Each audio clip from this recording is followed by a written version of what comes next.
So, nilitolewa mafuta mikono jana. Niko bado ni bandages, kesho naenda hosi, daktari afungue bandages, angalie vidonda za hizo incisions zenye zilitolewa mafuta.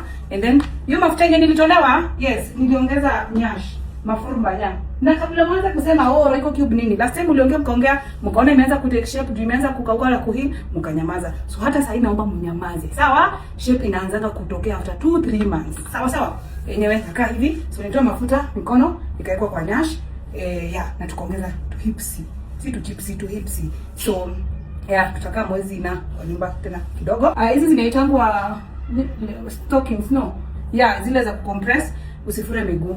As you can see, nimefura mkono. Hii ni mkono yenye nitumia theater, yenye ilikuwa imewekwa line ya dawa. Pia hii imefura. Mostly najua ni juu hapa nimekazwa sana na hizi bandages, so hakuna blood flow, but itaisha. Anyway, this is my journey, najaribu kuwaleta every day into it.